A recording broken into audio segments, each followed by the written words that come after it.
साथीहरु नमस्ते। आउनुहोस् सेलरोटी क्याफे जाउँ। म यहाँहरुलाई पनि सेलरोटी क्याफे कहाँनिर पर्छ देखाइदिन्छु। म पनि जाँदैछु धेरै दिन पछाडी। अहिले चाहिँ म ठ्याक्क यो वनस्थलीको जाममा छु। ढुङ्गे धारा। ओहो ओहो तिहारको माहौल छ। हेर्नुस् त। आहा सबै यात्रुहरू पर्खाइमा छन्, बसको पर्खाइमा छन्। बाइकको स्पिड अलि बढी भयो कि के हो? एकचोटि कुदाएर हेरौँ न के फरक पर्छ। ल यो ढुङ्गे धाराबाट जाँदैछौँ। अब एकछिनपछि आउँछ भगवान पाओ। त्योभन्दा अगाडि सशस्त्र प्रहरी बलको हलचोक भन्ने ठाउँ। सर यो बसलाई एकचोटि म ओभरटेक गर्छु। एकचोटि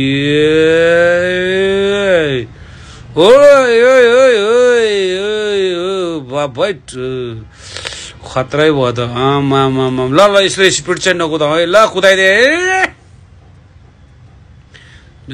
बाटो खाली छ के भएर? ल पुरा खाली बाटो। सल ल ल ल सल ल ल ल ल कुदायो कुदायो कुदायो कुदायो। केटोले कुदायो। ल ल जाम भयो। ल ल ल आयो भगवान पाओ आयो। ल अब एकैछिन भगवान पाओ आउँछ।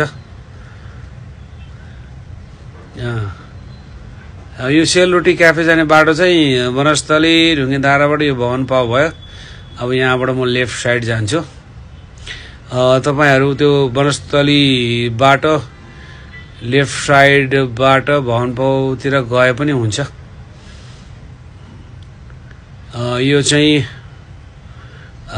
यो हाम्रो यो स्वयम्भूको दक्षिण साइडमा हो। यो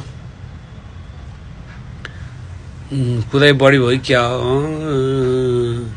तर मैले बढी कुदाएन है। यो मेरो यो भिडियोलाई मैले 2x मा हाल्दिए हो साथीहरु। फेरि बढी कुदायो भनेर गाली गर्नु होला। नर्मल भिडियोलाई चाहिँ भिडियो लामो भएर चाहिँ मैले 2x मा हाल्दिए हो। त्यही भएर यो अलि स्पिड देखिएको।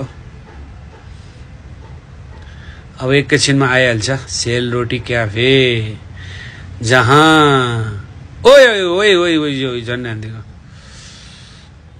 वान वे हो कि बाटो के हो यो? खोइ यताबाट त एउटै गाडी गर्दैछ नि त के हो?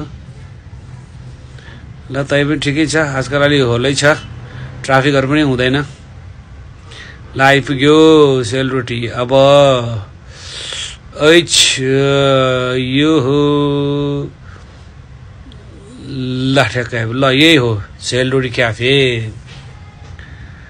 टिपिकल नेपाली सेलरोटी, चिया र झोल तरकारी।